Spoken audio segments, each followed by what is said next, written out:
I told Donald yesterday, this is Trump country in Buffalo, New York.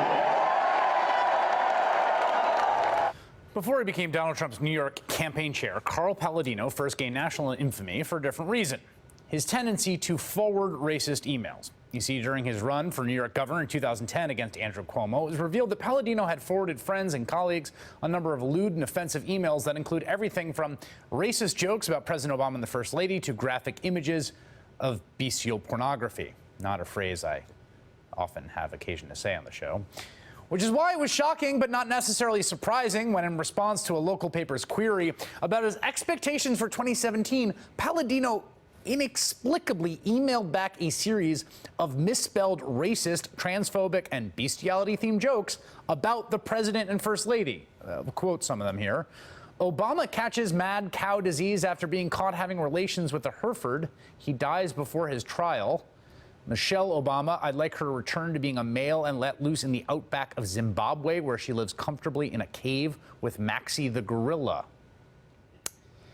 The paper later published those comments, which shocked the city of Buffalo, New York, where Paladino lives, and serves as a member of the school board. Paladino ultimately apologized, quote, to the minority community in a statement that also included a lengthy tirade about President Obama's Syria policy and teachers' contracts. Today, that school board met to vote on a resolution that called for Paladino's resignation.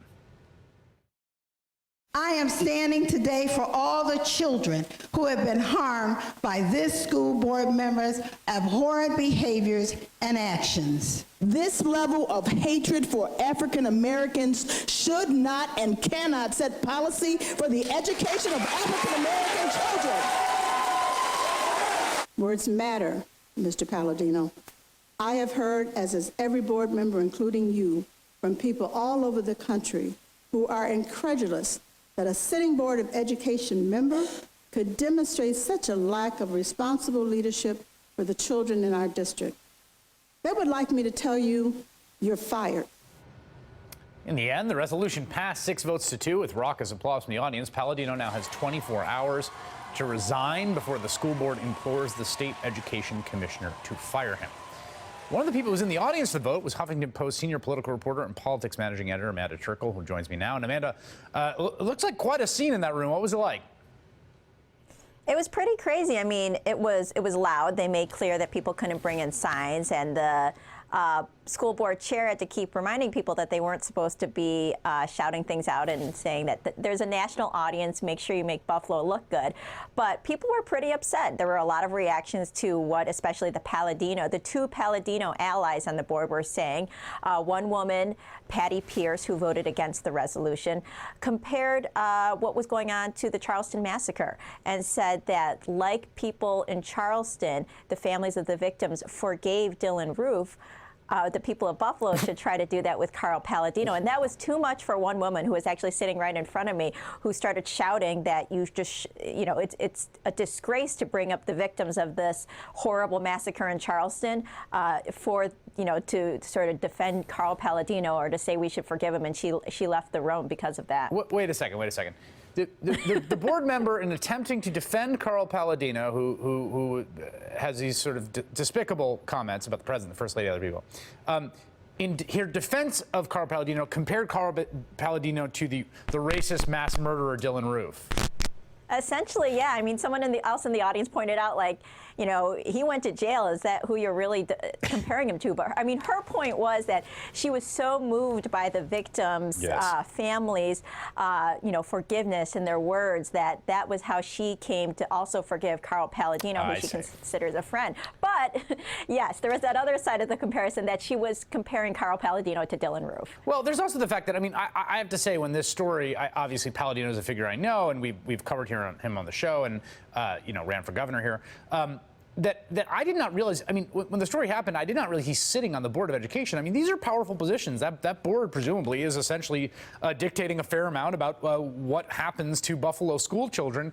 And even before these emails came out, it was pretty clear what this guy's views were. Yeah, and I mean, I went to a protest earlier in the day. There was, it's Buffalo and it's December, so it's cold and there was some snow. But a few hundred people showed up for a protest outside City Hall today. And I asked people, why now? I mean, Carl Paladino has been saying stuff like this for years. And a few people said that they're paying more attention now because of Trump, and he's a test case. They feel like that they have to be more active now that Trump was elected. And so they are trying to stand up and show that they're not going to take it from Carl Paladino anymore. And he is on the school board, but I mean, he barely won his last election. He ran against a high school student who sort of ran saying, we need some adult leadership on the board, and we're not getting that right now. And Carl Paladino barely beat him in his own district. So Paladino has been losing support. The school board used to have more Paladino allies. Now he has just 2 people. So I feel like in this city, people are getting a little bit fed up of him, of sort of making the city look bad and giving the city bad publicity. And it's interesting you mentioned Trump, because he, of course, was an early Trump backer. He was, I believe, has been in Trump Tower since the election and was the campaign co-chair. He is a sort of prominent Trump ally. Yes, he is. Although his most recent comments to Art Voice were even too much for the Trump team, who issued, and a Trump spokeswoman issued a comment saying that they, found them distasteful, they didn't agree with them.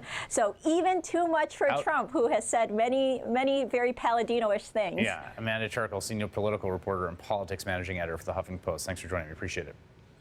Thank you.